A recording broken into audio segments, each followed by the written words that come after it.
Studio 212. Com check. DPS, go. Inco, go. PUS, go. Surgeon, go. Booster, go. Copy that. We have a go from you guys. This is Talking Sound. Sheriff, I know what you're thinking. How is it that two outstanding gentlemen, handsome and well hung such as ourselves, would end up in a place with all these ugly scoundrels?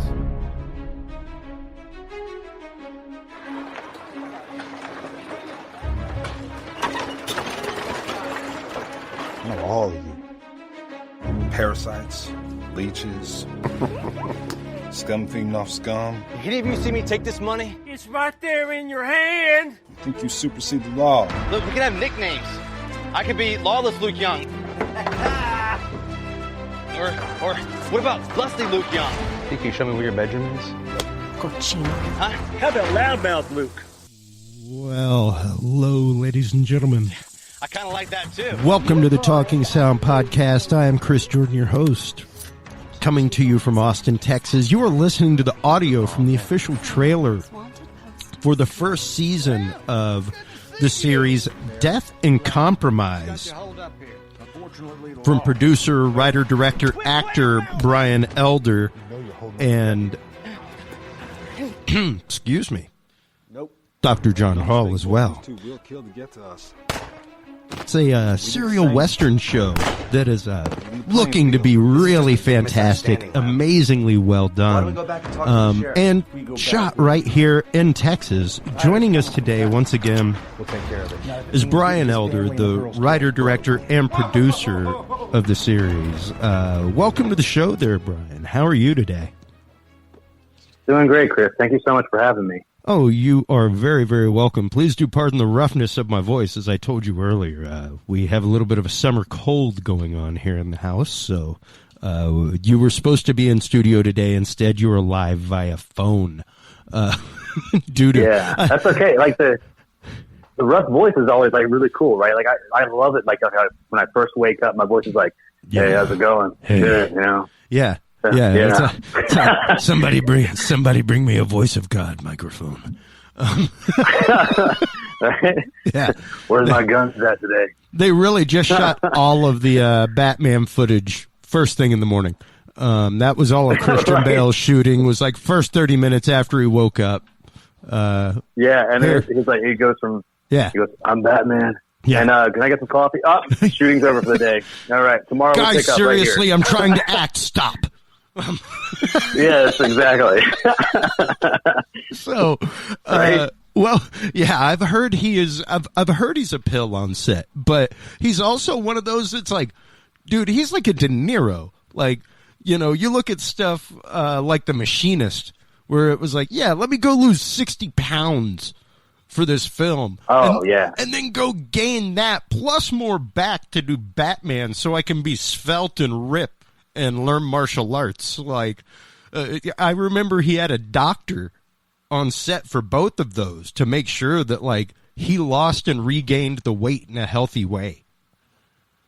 Yes, you have to. You have to, because if not, that can be really bad. But yeah. Oh yeah. No, he's a great actor though. Well, great actor. And that's what we want to get into today is not necessarily Christian Bale and Batman and his acting skills, but writing, producing, directing, finding those right actors, finding those right people to play the parts, getting the takes that you want, making a series. The breadth of Death and Compromise. How does that begin? I guess let's start out with a little bit of your story, Brian, if you could share with us how it is that you got into the medium of film to begin with. So I come from a musical background. So I was a musician for many years, and that was like my strongest thing. It was like my passion. I loved it. I was a singer, songwriter, and guitar player. And from there, I kind of fell into the acting stuff where I got to be on set. Just like long story short, I got to be on a really cool set. It was it was to Have an Hole was the first one I was on for 5 days. But the one that got me hooked was right after that. I got on the Spielberg set, Lincoln. I'm from Virginia originally, wow. They were filming out there. yeah, and I was on that for like, I think like 2 or 3 weeks. I worked on that one. I worked on for like a week, I think, of training or something like that, where we had to train with muskets and learning how to fight with them and learning how to do fist-to-fist combat and just all that sort of stuff with film. And that was really the first thing that I ever really did, like where I was like trying to, you know, do anything with it. And it just like, I don't know, like just being, you know, in the costume and like that. And that's where my love for character acting comes from, because like just being in the costumes and being able to do all that stuff and being on the set and learning and stuff. And just, that's what hooked me. I was like, after that was done, it was like a bittersweet day when they were like, that's a wrap, we're done. You know, it was, cause I got to work on the very last day as well. And it was just a bittersweet moment, because it was like, oh, it's done, because it was freezing cold outside Virginia when we finished in December. But it was like, I loved every single moment of it. And then like getting, you know, just going back, I was like, oh my gosh, where can I do this at more, you know? And so that's what got me hooked and into the film stuff, was just that. And I love so much character acting. I love, you know, being different characters and getting into costumes and stuff and those types of things. So that was like my turning point for me, when I was like, this is what I got to do. So. Yeah. And what was it that brought you eventually to writing and to being behind the lens as a director? So the writing thing just happened. Like I said, I'm a singer-songwriter. So I'd written, you know, songs and all that stuff. And to me, that's kind of, you know, depending on what type of music you write or what kind of style you write as far as like lyrically, but a lot of times it's basically you're writing a story within a song. It's in a song, you know, form. And so that was the thing that I always still enjoyed. But I like telling stories and everything. I like being able to get creative and you know, just put new things out there. And I remember as a child, like watching TV, and you'd see like all these adventure movies, like, you know, Goonies and Indiana Jones and things like that. And that was like, for me, I loved watching those things because it took you on an adventure. So you like, for the next 2 hours, I mean, you're nowhere. You are somewhere completely different, just watching this TV screen or movie theater screen or whatever you're watching it on. And you're inside the movie, or for me at least, that's what it was for me. It was like I was in this movie, and I'm like watching this thing, and so it's like, and I mean, I had no interest in.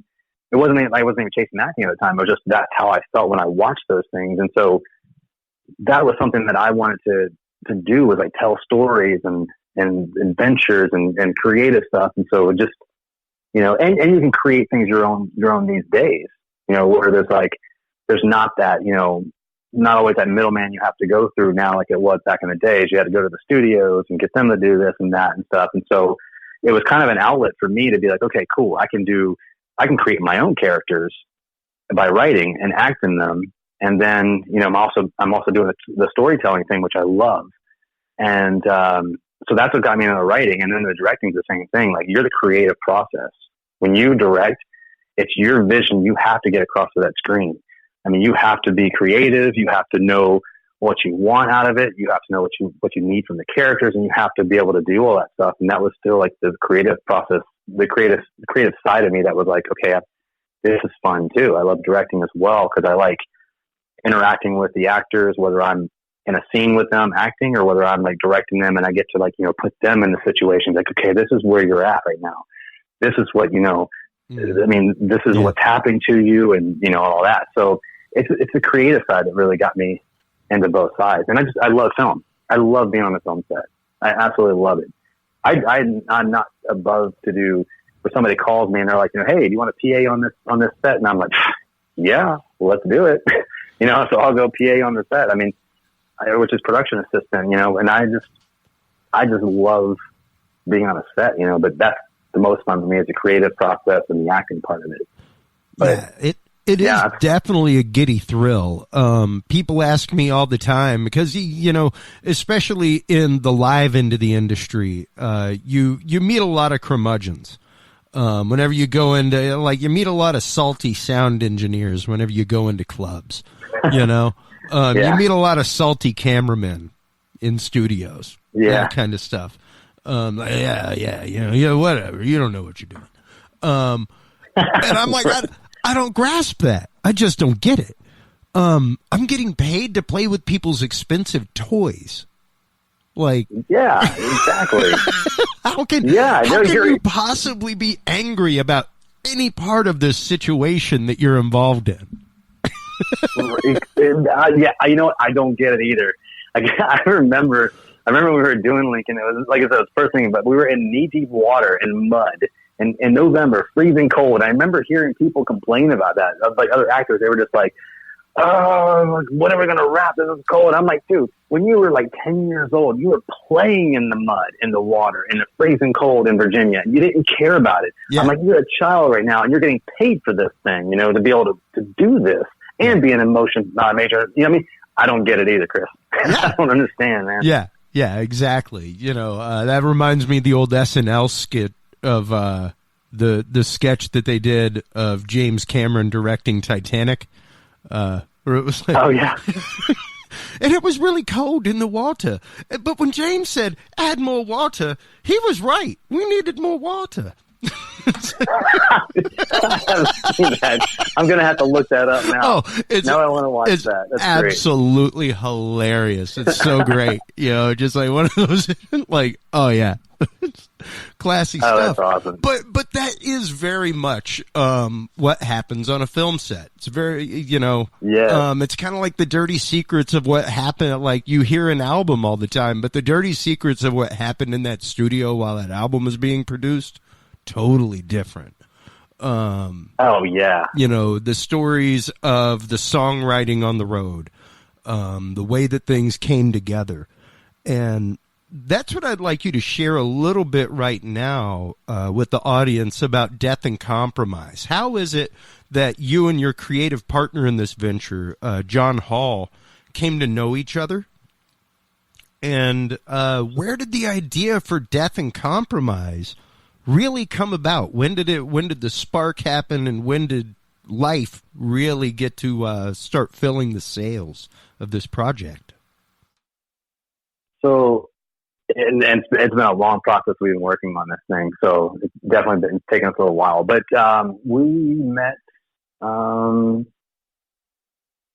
don't remember the year that we met, or when it was. I know we've known each other for quite a few years now.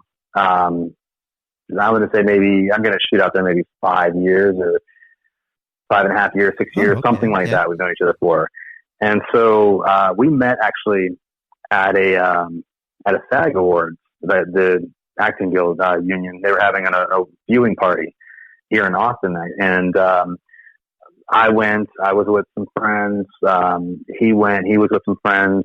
Him and I didn't know each other at the time, but we met that night. So we also had mutual friends, and everybody was there pretty much. And so John at the time was he had a book that was out, and I know he had done some interviews with you about the book, I believe. And so he had the book that was out, and he wanted to turn it into a film and wanted to do a trailer for it, basically. And so he was reaching out to people, for different production companies and trying to get people on board to do this. And I actually had a production company at the time with four other partners. And so we were doing commercials and we were doing short films and our own stuff, as well as things that people would hire us for and everything. So we got introduced to a mutual friend of ours that was just like, hey, John Hall, you got to meet Brian Elder. He's got a production company. John Hall needs, a trailer shot. And so, you guys meet, exchange numbers and all that. And so we did. And so, so we really didn't talk then too much. We talked and hung out, but we were there for the viewing of the SAG Awards. And so that's where we met. And then he contacted us through our Facebook page and, arranged the whole thing. And we went there. We shot the trailer for him. I did the editing and that sort of stuff on it. And then he had, we all hit it off, and became friends. And then he had other things he had going on. We talked earlier before we started recording everything about John had a band. He comes from a musical background just like I do. And so he had a band at the time still, which I think he still does. I don't mean still like he doesn't now, but he had a band and he needed some music videos. And so we started doing those for him. So we shot, I want to say 5 music videos for him. Oh, wow. Something like that. Yeah. So, and they're all on YouTube and different places you can find them and stuff. But yeah, so we shot 5 different music videos for them. And we just, through the whole process of just, you know, shooting the music videos and just, you know, being around each other, we all became really close friends. And just, I don't know, we just became really close. And so we were actually, and so as far as Devin Compromise, we were actually on one of his music video sets. It was, man, which one was it? I think it was Take That Ride. I think I could be telling you wrong. No. It was, oh God, I gotta remember which one it was. Man, I don't remember the title of it, but it's Stick Course Rodeo, and it was the name of the band, and it was it wasn't Take That Ride because we did that one in a different place. But anyways, we shot a music video for him, and on this music video set, we were at a place called the Settlement, 1850 Settlement, and where they have a lot of historic stuff, like structures still there, just a few things, not much. And but it's a historical place, and they still hold weddings there and all that sort of stuff. And at the time, I was getting ready to shoot a feature film, and it was one of my films I was writing, and I put that on hold, you know, for now, obviously because of what I'm about to tell you. But like, I have always wanted to shoot a Western, like always wanted to do one, just because, you know, the whole Indiana Jones, the Star Wars thing and stuff. To me, those are, you know, the adventure West thing, you know. Yeah. I didn't. Yeah. So, you know, and then, you know, 2 of my favorite movies, you know, 2 of my favorite Western movies were like Young Guns and Tombstone. Yeah. You know, and so I just that was like, and those again were the same type of thing. They were like adventure type movies. They took you on the whole ride. And so like, I've always wanted to shoot a Western. And, you know, come to find out, John is a, you know, fanatic for Westerns too. He loves the whole, like, you know, Josie Wales with Clint Eastwood and all that. And I mean, we're both a huge fan of Clint Eastwood, you know, directing or writing or acting. And so I was running around this place like a child, basically. I was like, oh my gosh, this place is awesome. This is so cool.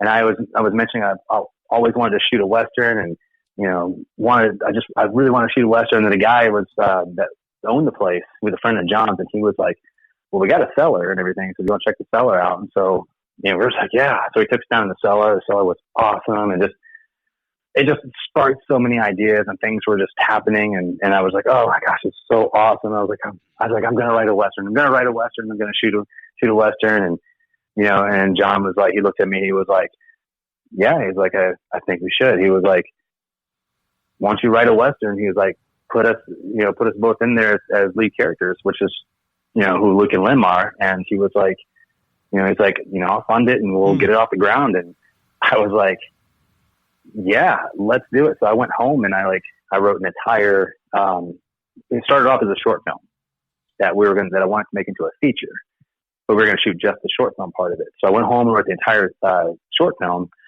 And then John and I got talking, and, you know, we were like, you know, why don't we just do a series instead?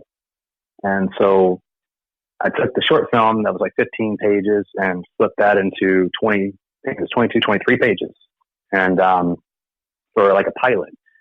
And, you know, we did that. And then right after that, we were getting ready, you know, we did all the whole pre-production stuff and all that. But I brought a friend in. I got to give him a shout out too. I brought a friend in, you know, that I didn't know at the time, but now as a friend. We brought him on to a mutual friend of mine that had mentioned him and was like, hey, he's a writer. You should, you know, talk to him as well. And he's like, I send you a script. Send him your script. And I was like, yeah, absolutely. So he sent him the script.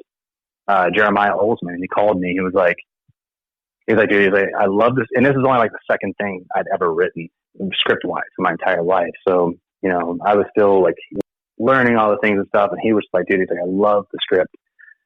I think it's great. He was like, you know, I love the chemistry between Luke and Lem. I like how, you know, that whole thing is just, he said, it's great. He said, I'd like to come on and punch up some of the dialogue if you want. And I was like, yeah, absolutely. So he came on, and he, you know, between him and I, you know, we punched it up, and I mean, he did wonders, you know, helping me with that. And, from then it's just been like, we went into pre-production, did that. And, I mean, John and I have just become like, he's one of the best friends. So we became really close, and me, him, and his wife, we hang out, and I know his wife's family, and I was the best man at their wedding, and just we just became best friends, became really really close, and it's been a lot of work putting this thing together and doing it, but it's been a great experience. I mean, it's been amazing, it's been wonderful, and both of us, we both now we love our characters, and it's just it's been a great journey. So that's how it pretty much came about, and we had to do 2, 3, 4. We only shot just the 1, but we had to move on with 2, 3, and 4 because John had met somebody that was had a Roku channel, up and coming Roku channel, and he met them, and he was like, he called me, and was like, Brian's like, I got an interview for us, or a meeting with us for this guy Jake at this Roku channel, Grand Network, and so we're gonna meet him at dinner and stuff like that. And so we met with him, and we talked to him about it, and he saw the trailer that we had at the time, and he loved it, and he was like, all right, he's like, I want to put it on the channel, but I need like at least 4 episodes. And we were like, okay, we need to start writing 3 episodes. So, exactly. So well, even as a podcast, with my podcast network, we do a podcast boot camp, and I recommend you have at least 3 episodes before you release. Get quite a few services like iTunes won't let you join without 3 episodes. The many services will not let you join, and that's something to consider, folks out there that are wanting to either start up a podcast or start your own episodic series. There's the concept of the binge that so many of these services like Netflix and Hulu and Roku have picked up on. The fact that people want to get to know you real quick, because many of us know, like my wife and I, we have a hard 3-episode rule in our house. Whenever we go to check out a new series, it's one of those, we'll give it 3 episodes. We're willing to lose 3 hours of our life, and never ever get it back. Because hey, the first one's a pilot. That's what you're selling the show on. And hey, sometimes character names change. Sometimes a little bit of the plot changes between the first and the second episode. Sometimes like the camera work totally changes. Yeah. Like the production value sometimes is like double what the first episode was. 'Cause sometimes you'll watch something and go like, oh man, that's like somebody just shot their high school play. Like, ooh, that's rough. Right. Put the video cameras away. And then suddenly the second episode, you're like, whoa, what happened? That's because the first episode is a pilot, folks. They're shooting that, like he's saying, to get funding, to find other people who are interested in investing in the project. Yeah, absolutely. Yeah. And that's the thing too. It's like each episode, even with ours, but like with anything, if you watch the first episode, and I've noticed this for me too, if I'm like watching a series on Netflix or whatever, the first episode, sometimes like at the end of it, they have a small cliffhanger, but it's like after the pilot, and you're just kind of like, okay, you're thinking to yourself, yeah, I kind of want to see what's next, but I don't really care too much. I mean, not that you don't care, but you want to see it a little tiny bit. But then you watch the second one, and it's kind of another moment where it's like, okay, well now I kind of want to see episode 3. But by the time you get to the 3rd or 4th one, that's how long it takes you to get hooked, and you're just like, I want to know what happens. And every single one of them after that, you want to know more because now you're invested in the characters by the 3rd episode. Well, and a prime example of them, I'm busy watching Breaking Bad for like the 5th time right now. We just restarted it, just as background stuff. And, that's one of those that the character of Walter White just grabs you from the get-go. How do you go about as a writer, as a creator, creating that character, because that's it. That really, to me, is what's key. My wife uses the concept of comedy in the fact that a character must be redeemable. There must be some redeemable quality in there that endears you to the person and makes you care for them throughout a sketch. You know, that when things go bad, you're like, oh my God. And it's comedy, so things are going to go bad. Yeah. That's where the comedy comes from. But how do you go about creating that persona that draws somebody in? What are you looking for to put on the screen to attract people, to pull them into the screen and into the story? It could be a number of different things, really. Like, you know, I mean, one thing is you always want to make your characters, you know, for me, I mean, like, you know, everybody's got their own thing they do, and everything works. It just is a matter of, you know, how you do it and all that stuff. But like for me personally, like I like to make my characters kind of relatable to people. So that way it's like, you know, either you can see yourself as that character, like in the fact that, you know, you're like, oh yeah, you know, I got some of these same qualities, or, you know, everybody, for comedy, everybody loves the funny guy or the funny girl. Everybody loves that. So even in real life, if you can be hilarious in real life and you can make people laugh, people want to be around you. Same thing on the screen. You know, if you make people laugh, that character, people want to, you know, they want to be around that character and stuff. And so, and the other thing is like, if they're not relatable, you know, I like to make them, make characters where it's like people maybe not personally relate to them, but they want to be like them in a way. So it's like, yeah, I mean, I'm gonna shoot back to Star Wars. You know, think about that. Like, what kid did not go, oh man, I want to be Luke Skywalker so bad, or I want to be Han Solo? You know, especially, I mean, that's like the thing. It's like now you're drawn into that. You know, for me, again, this is just my, you know, thought of it, my process or my concept is like now you're drawn into it because now you're like, oh, I want to be that character. You know, and even if you don't do acting, everybody's like, I mean, that's just a human trait, I think, is just like, the commonality. Like, oh, you know, yeah. So that's one thing. And like, you know, and one thing I've learned to, you know, that you can draw people, like pretty quick is you always want to put your protagonist in a bad situation at the very beginning.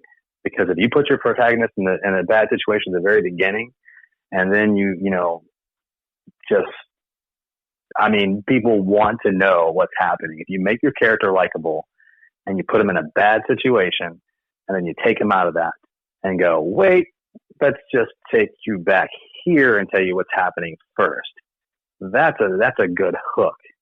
And I do that with some of my films. I have, you know, a couple of feature films that I'm currently working on. One of them is a horror film. Well, it's not even, I wouldn't even say a horror film. It's a thriller. And that's the first thing I do is I have something bad happening. And then before it gets too bad, I'm like, nope, not going to tell you what happens here. Hang on a minute. Let me show you what led up to that. And a lot of movies do that, you know, or a lot of series even do that, like the flashback or whatever. And, you know, and that's a good hook for people, because then if you just dangle that over and go, this isn't bad. Oh, hold on. Can't show you the carrot yet. You know, I mean, you could always go with the good old Game of Thrones carrot. And spoiler alert, folks, main character dies really early, like really early. Yeah, that's and all it does is that's a pretty good catch. All it does is keep you going like, well, damn, who the hell else are they going to kill? Like, right? Like, if the dude that we're supposed to give a crap about just got killed, good God, nobody's sacred. Yeah. And that was the hook for many seasons on end, was like, good God, who else are they going to kill in horrible ways? Yeah. Yeah, exactly. Or another hook, like, with like, even with something like Jaws or whatever, where you like, you show something going across the screen, but then like, it's a shark, but you're not going to see it yet. So it's that anticipation of the seeing it. Yeah. So you're right. There's so many different ways you can do it. Well, and one of the things that goes so intimately into those moments, for people like yourself, for people like myself, and especially for directors, is the music, is the soundtracking. The music that goes into Death and Compromise is very well done. How do you go about, as a director, looking for the proper music? There are many of us out there. I'm sure you, as a musician yourself, I myself, as an electronic musician, have always been like, dude, it'd be sweet to have my music in a movie. What are you looking for as a director when you're looking for music for your films, your projects, your series, like Death and Compromise? So for this one, I've got to definitely give a shout out to Christian Tristan. He is an amazing composer. He was really great. Great. He was just, very easy to work with as well. Like, I'm one of those type of people that, and even my sound design person, Robbie Cluck, he was just great. He did Foley, did sound design, and all that sort of stuff. And, they were just amazing to work with. They were just, very, very, very great. Very thankful, very, humble. And it's like, and I'm one of those type of people that, they'll send me something. And then, I have to watch it and review it and go, okay, well, can we change this? Can we fix this? Can we add this? Can we take this out? Can we do whatever? And not once did either one of them to, complain, even if it was like, they sent me a whole track and we made revisions twice. We made revisions here and then they sent me back and then I was like, well, that's it. It's getting better. Let's do this. And then they sent it back. Never once did they complain. So, that's, amazing, because it's the same thing as like being an actor. And I'm just giving them shout outs and I'll tell you how, they did really well. But like, even as an actor, like when someone's directing you, you're like if I'm doing something and I'm working on someone else's set, they're directing me and stuff. It's like they're making revisions to us as well, because they're being like, let's try it this way instead, and you don't complain because you're doing what you love to do. So yeah, hands down, shout out to Christian Tristan. Amazing composer. So great to work with. I will recommend him and work with him anytime. Same thing with Robbie Cluck. But so basically just getting a composer to do it. And it's all that's all original composing. All of that is his original score, his original composing. So he composed every single bit of that, the trailer, all 4 episodes and the whole thing. And he nailed it. There wasn't a ton of revisions. There were certain things that, I had to, go in and be like, can we fix this or change this or whatever? But it wasn't like it was a ton of revisions or anything. He nailed it. And all I had to do was tell him, when we first talked, I was just like, here's what I'm looking for. And, I was like, I don't necessarily want, cliche Western, movie or score in there. We don't have to break out the banjos and do all that. So I don't necessarily want that in there. Yeah, we don't need to go bluegrass. Why? Yes, yeah, and there's reasons why I don't. One, that wasn't really in my vision, but also two, there's not. I wanted something different because if you start thinking outside the box and you start getting different with things, that's when people start noticing what you're doing, and people start going, oh, like Quentin Tarantino, he thinks outside the box, and people start noticing his stuff, and so if you just follow the crowd, you're not going to get noticed, and that's a thing. And so I wanted to step outside of that and be like, okay, I don't want cliche Western music. I want something, and I gave him the concept of think Pirates of the Caribbean, Indiana Jones, they're period pieces basically, but they aren't period piece of music that's with them. They're adventurous music, and that's what I wanted, the adventure in it. And this kid nailed it.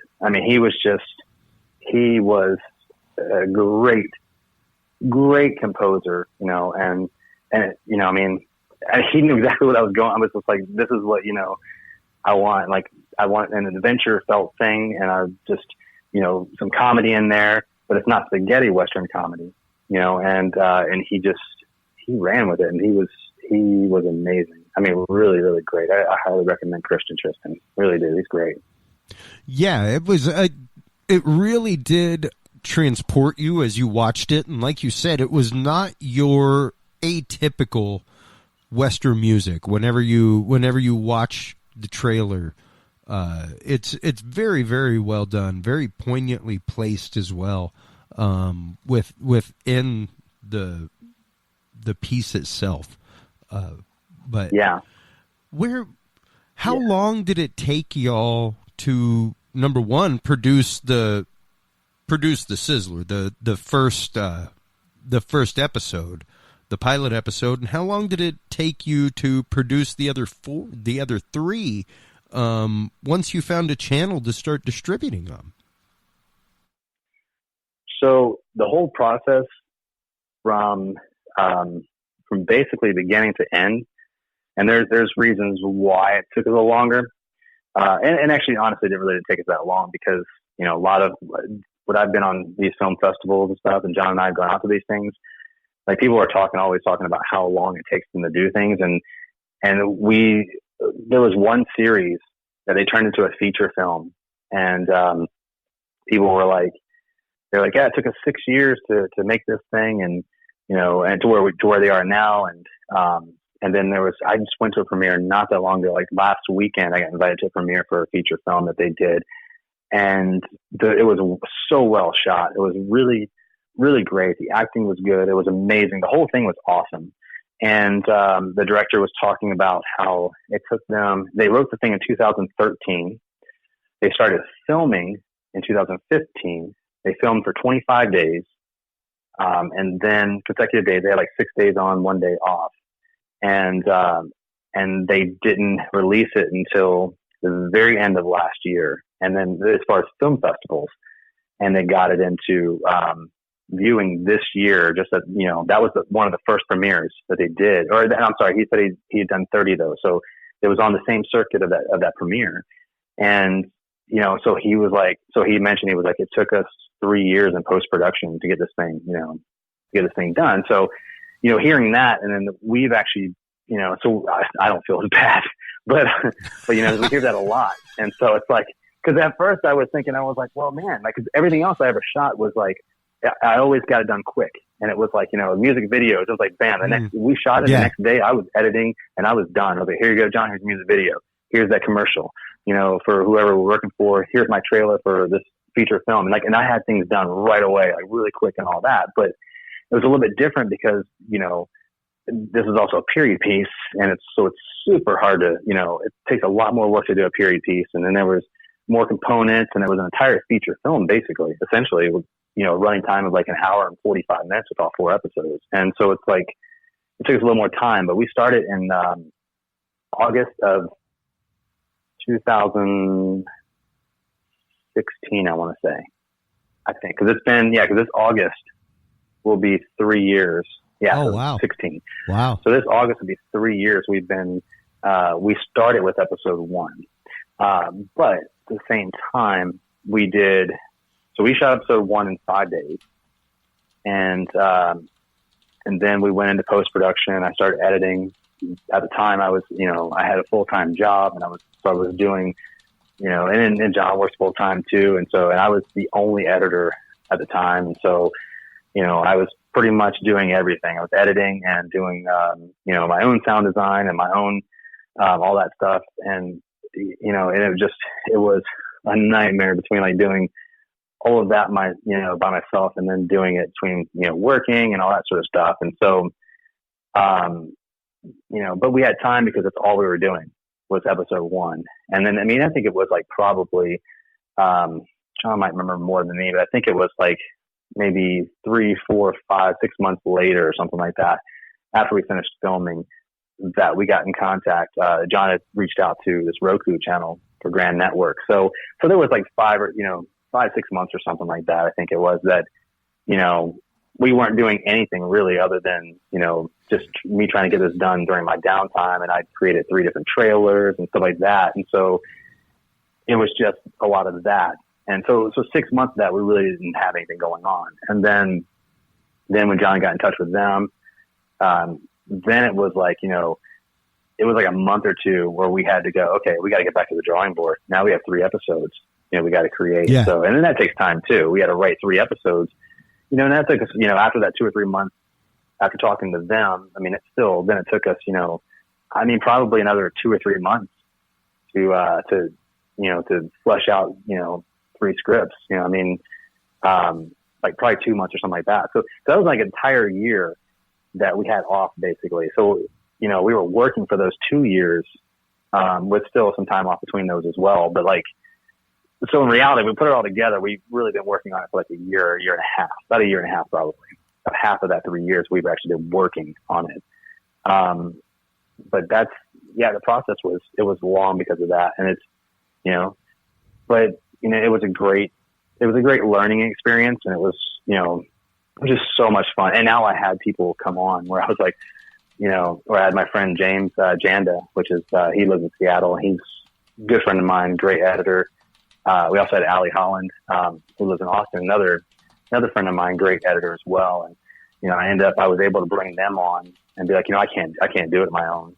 You know, I couldn't handle it. There's too much to do on my own.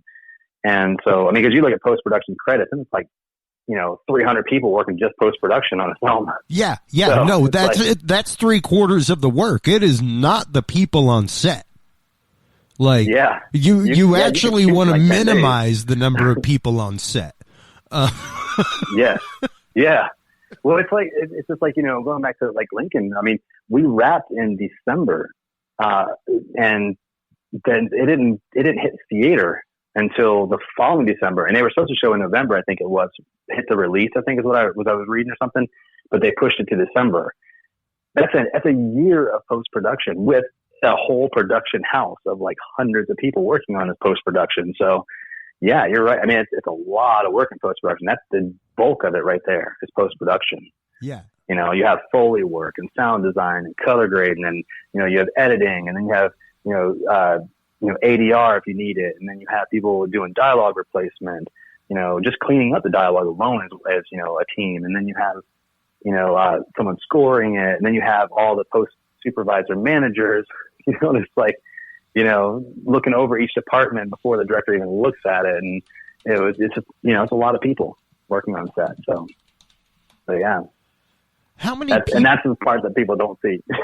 Well, and how many people did you average throughout the production of Death and Compromise? Oh, we had a big team. We actually had a really big team on set. We had, I want to say, probably crew-wise, we had about anywhere from like 30, 40, 50 people on crew. And that's just our crew and cast, our main crew and cast.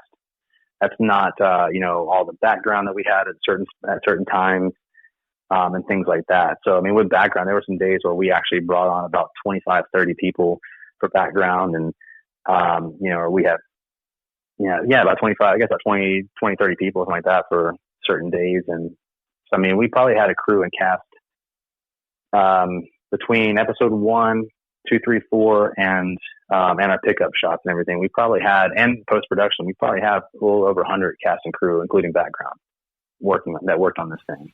Wow. So it was a pretty big, it was a pretty big thing. Cause not everybody that was in episode 1, you know, was in episode 2, 3, 4, you know, due to scheduling and, you know, just, you know, things like that. And then we back did pickup shots, you know, I know our DP for 1 was not available, so we had to get somebody else.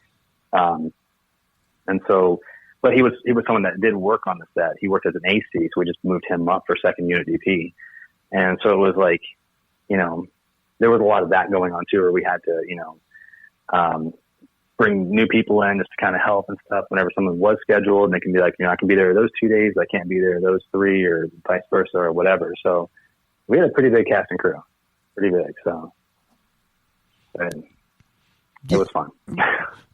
And it does take a long time to, make any vision come to life, whether it's being a musician, producing an album in the studio, what have you.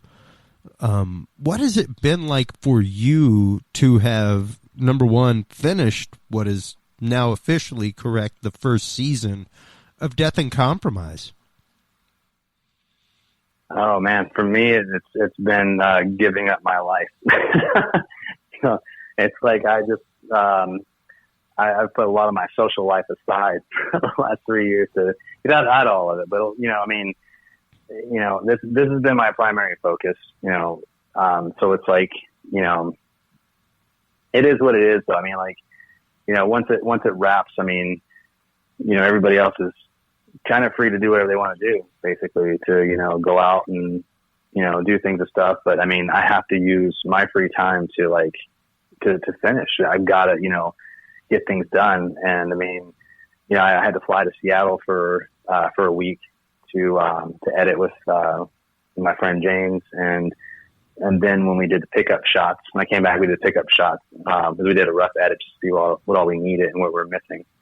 And then I had to fly back for another week, and like a month later, and do another round of editing with him.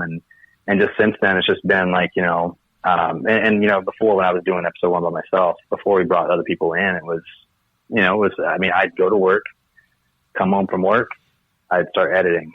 I'd try to knock out a trailer or something, or try to get my sequences done, and then I'd be up till late. I'd get up and go to work the next day, come back, work, and I mean, I worked 6 days a week because I worked as a server at the time. So I worked 4 doubles and 2 singles every single week for 6 days a week, and try to do all this. And so it was a lot of juggling. It was a lot of stuff that nobody sees.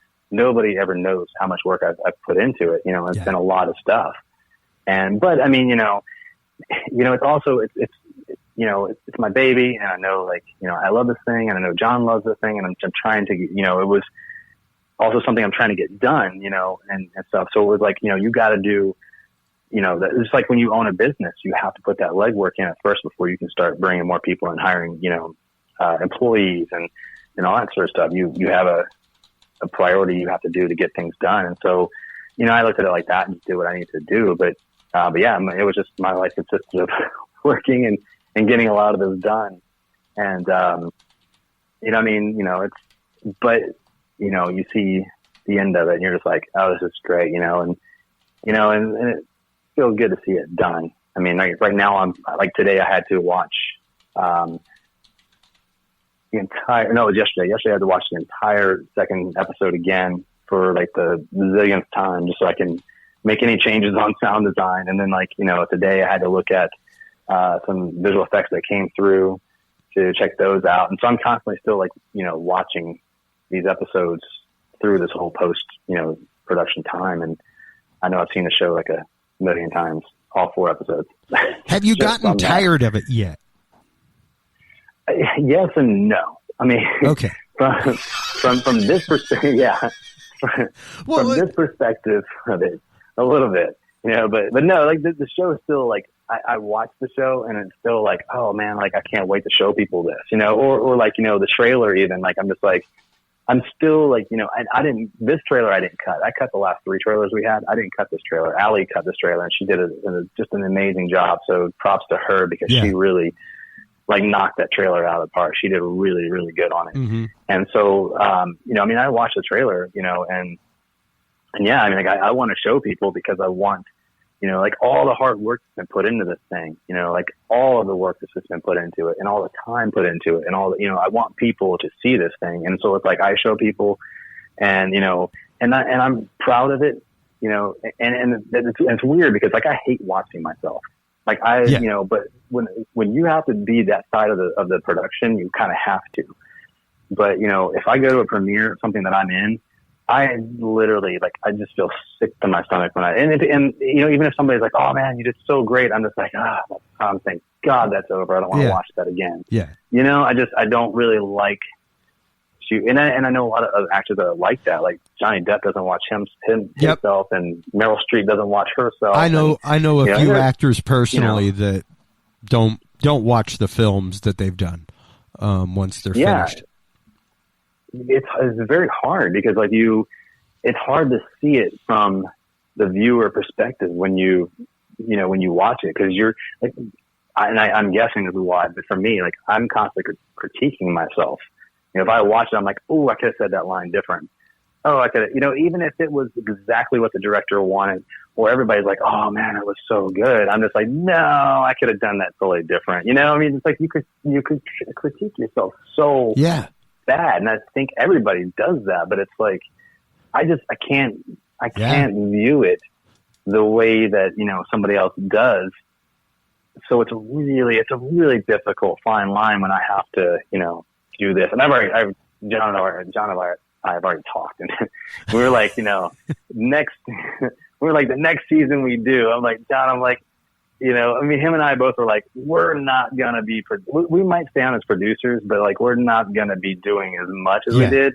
And I'm definitely not going to be, I have had like so much, from, very beginning to now to end still, just had like so much invested in it, work wise. And it's like, I don't want to do that again, and he's like, nope. He's like, we're not going to, and you don't have to. We're going to be like, basically, once we get some funding and, from other people besides, the minuscule stuff that I put in, and like the major stuff that John's put in, financially, it's like, once, it's been, somebody else is doing that and they have more people on board, then all we want to do is get up there. I don't mind even directing, but I like that. But like, it'll be, we produce on the side, we'll act and direct. And as far as editing stuff, just let somebody get some supervisors, some post supervisors, and everybody else watch this thing until it's done, and then I'll look at it. But I don't want to see, or if I'm not directing that episode and someone else is, and they'll take care of it, and I don't have to do it. Well, and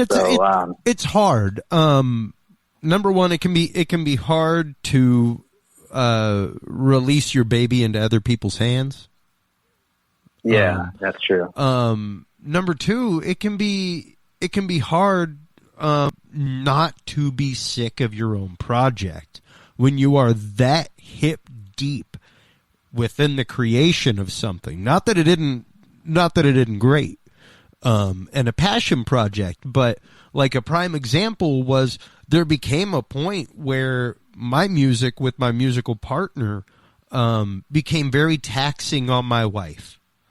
And it wasn't for the presence of my musical partner. It was for the fact of we were working on music. We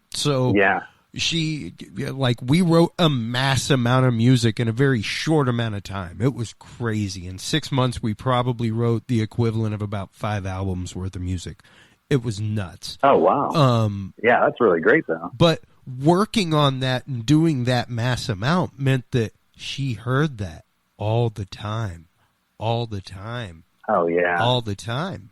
And though we loved it, she got to where she didn't. Yeah. And just in the last few years has it gotten to where, like, I'll get in the car and, like, that music will be on the USB drive or something, and I'll be like, yeah, all right, cool. Like, she listens to it, and she likes it. She was just ear tired of it. And that's what you kind of have to be careful for, is getting burned out. How do you keep from getting burned out when working on a project with this kind of longevity? I think that's probably one of the biggest tips that we can give people. I myself, as a musician and a composer, have written things that are an hour and a half long and stuff that's like a minute. And been doing it for years. Some of it's up for sale. I've made no money. It doesn't mean I'm not going to keep making music. You know what I mean?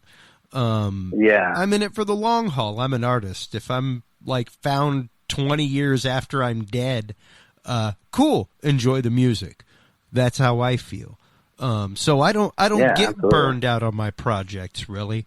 But what do you do when in a long-term project like this? How do you keep from getting burned out? How do you keep from getting, like, director's cramp, so to speak? Well, I mean, the thing is, you can really tell if somebody loves what they do, as opposed to, they're in it for the wrong reason, or they're, in it for, or they don't have that passion or that drive or that love for it, you know. And it's not saying if you get burnt out that you don't, but it, you know, because I mean, at some point, you know, I mean, I got burnt out with music at one point, just from like the replacing all the band members at some, Sure.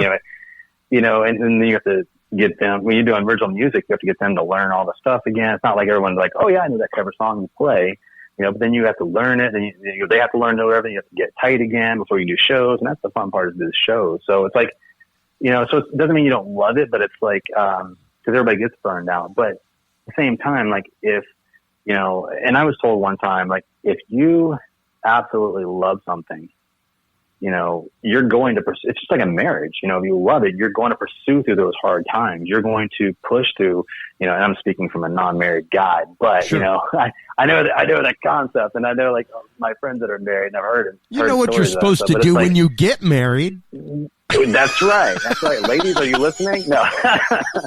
so, you know, but like, yeah, I mean, if you love somebody, you're going to like push through that, Sure. you know, and even through the hard times. And that's the same thing with this. Like when you love something, you know, you're going to push. And that's like the true testament also of like, you know, do you really love what you're doing? Because sure, like, you know, a year and a half ago, I could have been like, oh my gosh, this is, you know, this is, I can't do this no more. You know, I have other projects I want to get on, because I do have other projects that I want to do. And, you know, and I mean, my life has been like a nonstop work. It feels like I've done, you know, because if I'm not working, like, you know, on set or doing whatever, I'm doing this stuff. If I'm not doing this stuff, I'm doing other films or hired to do another film or working on a script or whatever.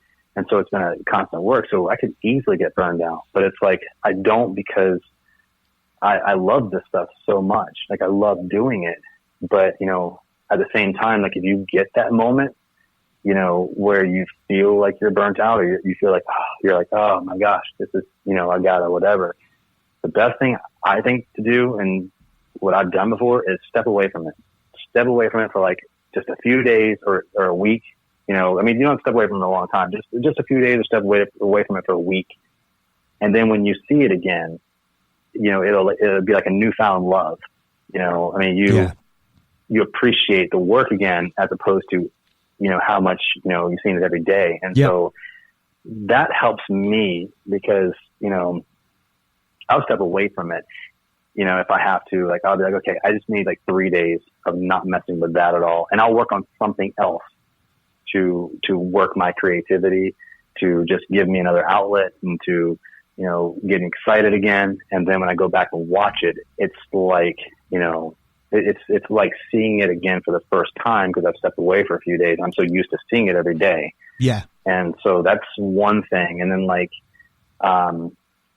you know, I love the whole character thing with it. So it's like, it gets exciting, you know, it's trying to see it from that perspective helps me stay excited as well. And, you know, when new things happen with it, like it's, you know, oh, okay, we're almost done with visual effects. You kind of get that jolt of, you know, a child in a candy store or whatever. Again, you're just like, oh, we're almost there. We're done with visual effects now or whatever. So that helps too. When you push through a next phase, you know, it really helps, because you're that much closer to it. And, yeah, I mean, that's just, that for me has been like a big thing. It's just, you know, take a couple of days off, step away from it. You know, even when you write a script, that's one of the things that I learned too. When you write a script, that somebody was telling me, they're like, don't do your second draft right away. Finish your first draft, step away from it for a week, so you got new, clear eyes on it, and then start writing again. Yep. And that's what it was for me with writing, with songs as well. Like, you know, there's, like if I hear my music now, I could be tired of it. And, this is a perfect example, is you're a musician. So when you listen to your music, and you hear it every day, you're going to get tired of hearing it every day. But if you step back from it and then you listen to it again, then it's like hearing it for the first time. But the thing about that is, for me personally, is like, when I've not heard anything I've done, which I don't listen to very often, so it'll be almost a year before I hear anything I've done again, music wise. But like, you know, when I hear it again, it's not necessarily the music or the song that gets me excited. It's the fact that I'm like, oh my gosh, I miss doing that. I miss playing. I miss being on stage. I miss that. Sure. That's a good way of looking at the film thing too. When I step away from this creative thing with Death and Compromise or the post-production or whatever, when I see it again, I'm just like, I miss being on set. When can John and I and the rest of the cast and crew get back on set and do it again? And that's where I get my excitement that comes back. Yeah. Yeah. And, that's very much the same for me. As a musician, it's something that I always told musicians that I provided live recordings to was don't listen to this on your way home tonight. Yeah. Like, listen to it tomorrow. Number one, you've probably had a couple drinks. And the idea behind you buying these CDs from me I could always tell the people that watched the live DVDs that I sold them for $25, because after they bought like 3 or 4 of them, and the way I sold it to them was like, think about it like high school football. The coach always has some guy up there videotaping so he can watch the game later. You should be doing the same thing. You can literally see how your crowd reacts to things that you're doing on stage. And I could tell the bands that did that because after 2 or 3 DVD purchases, somebody in the band would drop a microphone from the stage. I'd go to set up and the bassist would be like, oh, no, I don't need that anymore. No. The guys have been telling me for years that I make an ass out of myself whenever I drink on the microphone, and they're absolutely correct. I don't need to have that. Yeah. And it was like, nice. You use them for what they're used for.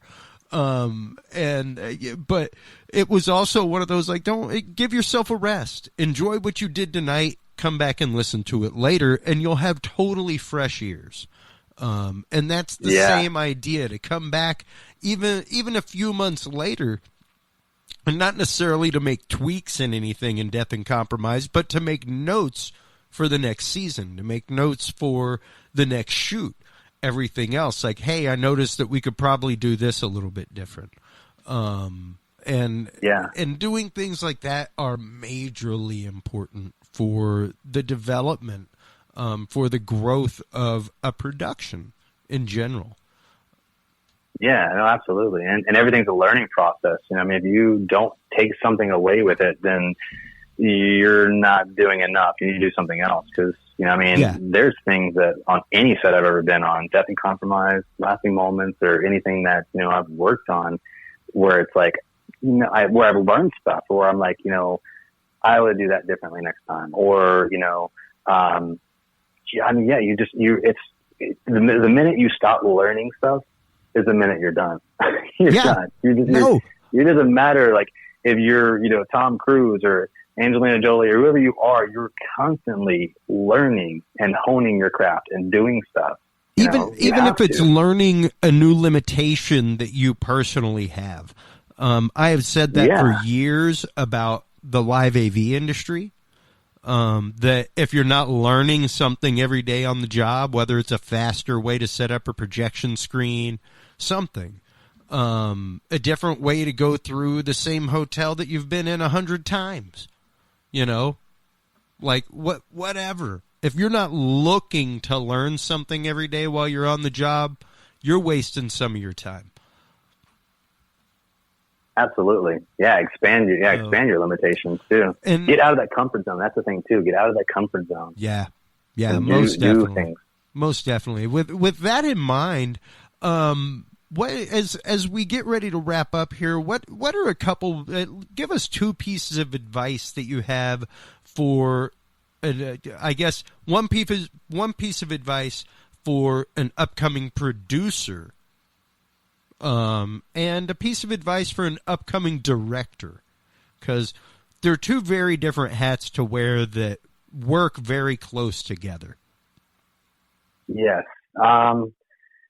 So I would say just at the beginning, just in general, don't ever give up, because it doesn't matter, You know, the only people that don't do something with their passion or with their career or whatever are the people who don't either put the time into it, don't put the work into it, or they just give up way too early, you know, before they get there. Because, you know, I've seen singers who don't have great voices, you know, that, you know, keep pushing and pushing and pushing. And it's just something about their voice and their persona or their determination that, you know, that make you listen, you know, and nobody starts off, you know, out of the bat doing great. So don't compare yourself to people. Cause I did get in that one time where, you know, where I had a hard time, you know, cause I compared myself to, you know, how come, you know, this isn't as good as, you know, this person can do or whatever. And that's just a really bad thing to fall into. Don't compare yourself to people because everybody's in different, you know, does things differently and stuff. So I would tell people that just don't do that. Just you are your own creative, you know, outlet. Do it the way you do it, and you know it'll be great. So definitely don't give up. Just you can do anything you want to do. You just put your mind to it. You do it, and you have to put in the work. It's not going to come to you in the middle of the night. You wake up and go, oh, you know, here I am in Hollywood. And with that being said, that should never be your goal. Is to, I mean, you can have that as a goal, but that should never be your primary focus, I should say. Yeah. Your focus should be on the passion of the art, the love for it. Like me personally, I have goals and I have things that I want to reach and stuff like that. And, you know, even for music, it was, you know, I wanted to be on stage with Poison, with Bret Michaels. And I got to, and I kept that goal and I did it twice. I opened up for him twice when I was playing music. Nice. But that wasn't my only primary focus. My focus was I played shows, whether I got paid for it, whether they were free. It didn't matter. I played because I loved to play. And that's the thing with this, like my goal or, you know, my focus is not getting in Hollywood. My focus is nothing to do with that. My focus is not living in a mansion. My focus is not having tons of cars or, you know, ton of money or women or whatever. That I have no desire for any of that stuff. And with this is, I do this because I love doing this. And if you chase the dream, what your heart, you know, desires and stuff for that, you know, and then the rest of that will come as it's supposed to, you know, I mean, I don't care if I make $1 million. If I can make $300,000 a year and do this the rest of my life and love this stuff, and live in, you know, an okay house. That's my goal, is to act and direct and write the rest of my life as a career to sustain myself and be able to have a healthy, enjoyable life. And, you know, so that's the thing. And I'm a Christian. So it's like, you know, I know that, you know, that like Denzel Washington put it one way. So that gut feeling in your stomach, where you want to do something so bad, and you love this so much, is like God's way of saying this is yours, but you have to go work for it. You have to go get it. Yep. This is your passion. This is your drive. You have to put the work into it. And so, and I believe if you chase your dreams, you know, the rest of it, God will provide. It'll happen for you. That's my biggest thing is there. That's, you know, make sure your focus is right. You know, because that's what's going to get you where you want to be. Yeah. You either chase your dreams or your dreams chase you. One of the two. Exactly. Yes. Yeah, pretty much. So, and then with a director, I'd say, you know, learn as much as you can, you know, study with people, you know, not, I mean, school wise, I never did none of that stuff. John never went to school, none of that stuff, or anything like that. Just, you know, learn it, like get on set, work with people. When you're on set, watch what people do, you know, ask questions, but again, there's a time to ask questions. Don't ask questions when you're in the middle of you know, someone's like, action. Yeah. You're like, hey, so what? Don't do that. And if they're in the middle of the day, don't, you know, do it then either, because it gets hectic. But, you know, but learn. I mean, ask questions, you know, learn it. Storyboarding is a big thing, you know, with directing too. We did a little bit of storyboarding with Death and Compromise.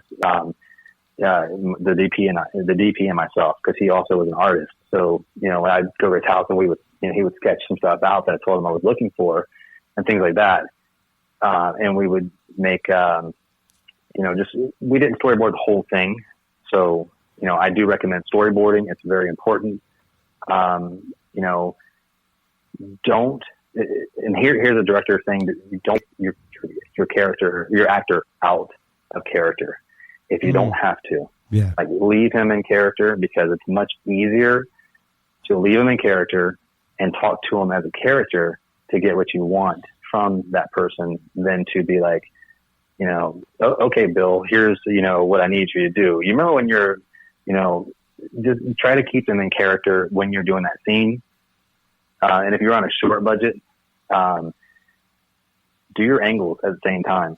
Like, jump from one over the shoulder to the other over the shoulder, and get them both while they're in character before you yell cut. Because, you know, after you yell cut, an actor's sitting there going, they're thinking about what they just did. They're thinking about, you know. Yeah, they've turned their switch off.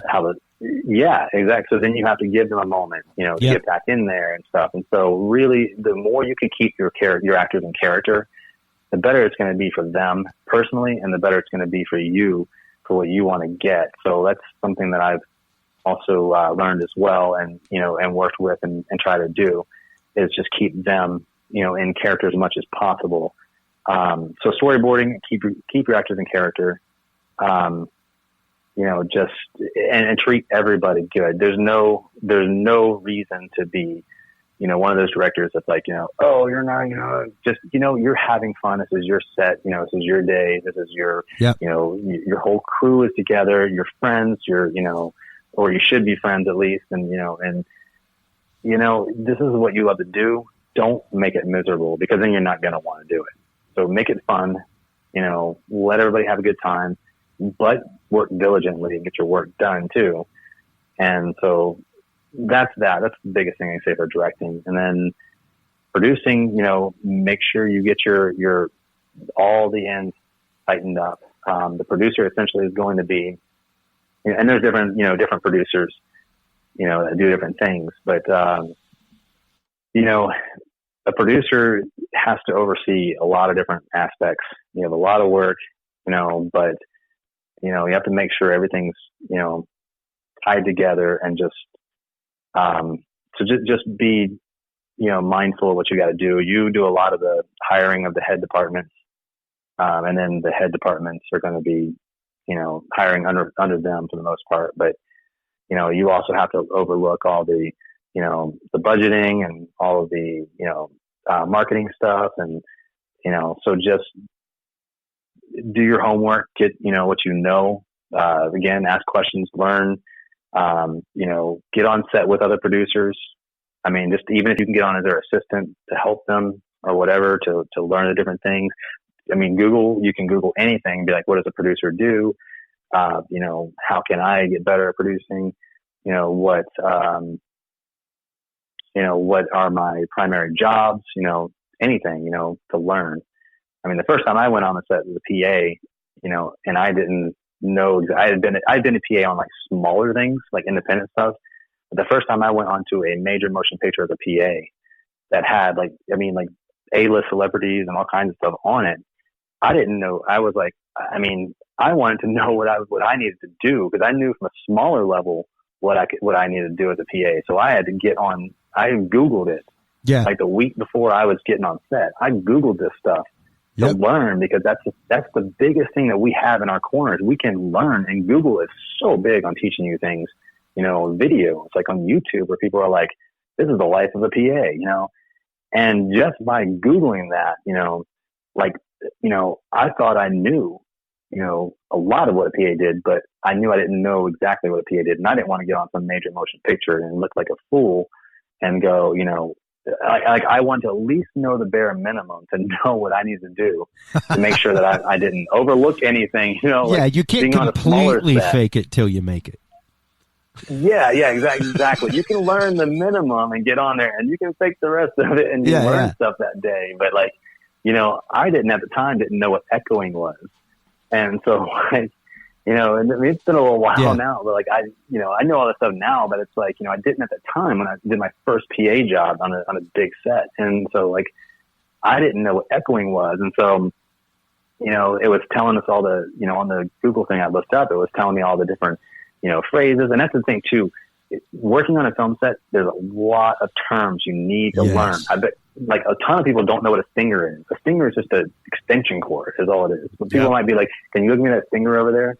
Or, you know, people might be like, what's that? And we spot you film dudes the minute that you walk on to our job site in the corporate or theater world, because you call it a stinger, we call it an Edison cable. Yeah. Yeah, you have to know these terms. Most folks just call it an extension cord. Exactly. Exactly. We don't know who's right, but you know, they all work the same. So, but you will get the collective eye roll so large that you can hear it. You know, you can hear people's eyes rolling at the same time whenever you call it by the wrong name. Like, oh, I felt that. Right? Yeah. Or everybody even knows you now. To, you know? Yeah. Or even if somebody asks you to do it, you have no clue. Like, I remember getting on set that day when I did it. The first time I was like, I need big picture of the PA. I remember getting on there, and I had read those terms because I Googled those terms. And like, you know, the PA terms or whatever and stuff. And it was like, you know, brick is a battery for a walkie. And if I hadn't Googled that the day, like they use these terms on set. So it was like the first thing that I walked in that door and they were like, all right, go grab yourself a battery, a headset and a brick and have some extra couple bricks on you. And if I hadn't known that term before I got in there, I'd have been like, what do I need bricks for? I got to throw them at somebody. What do I need bricks for?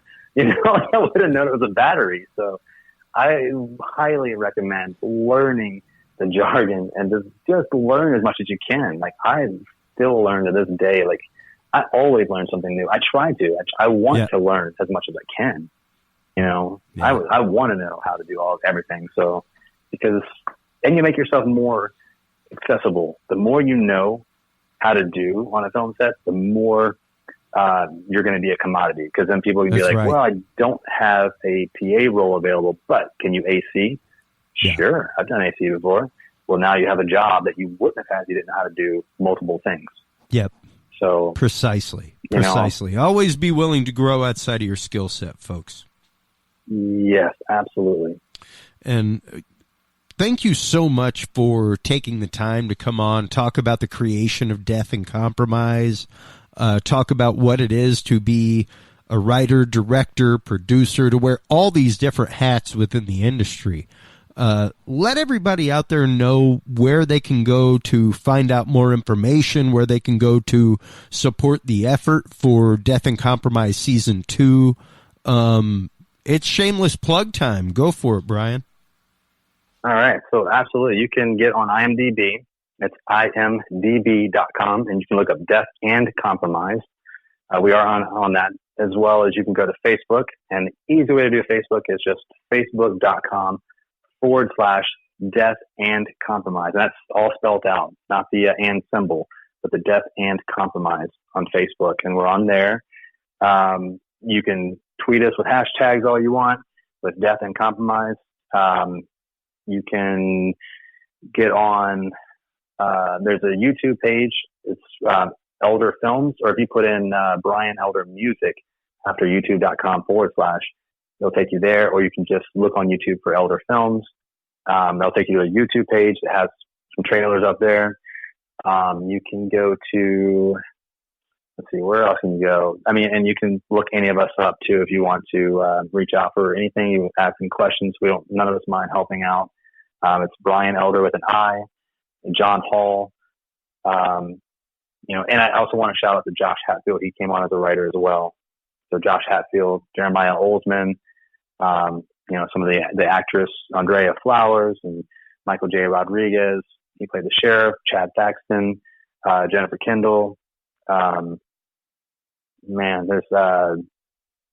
James Janda, Ali Holland, Justin Durbin, Troy Romo. I mean, there's so many people on this thing, and you know, so many people helping. So all of us are willing to help out any way we can. You know, if you have questions or anything. So yeah, ask away. Find us. Check out Edler Films, Death and Compromise, and the film festival John and I are running, Elder Hall, Texas Independent Film Festival. So, and we will be doing a premiere, so keep checking the Facebook page, because we're going to be doing a limited premiere of the entire season, one night only limited to, we haven't decided if we're doing 94-seater theater or 141, but it's only going to be a limited time, one night only for the entire season. Ooh, I got to be there for that. So, yes. Well, yeah, so we will be posting that on the page, and we'll be selling tickets between $5 to $10, but it'll be only, and that way we know when to cap it off. Yeah. Like, okay, we're sold out. Great. Cannot wait. Well, please do hold the line. Once again, thank you so much for coming on. Brian, ladies and gentlemen, actor, writer, director, producer of the fantastic series Death and Compromise. Please do go check everything out, like you said, online. Keep your ears out in the world for that.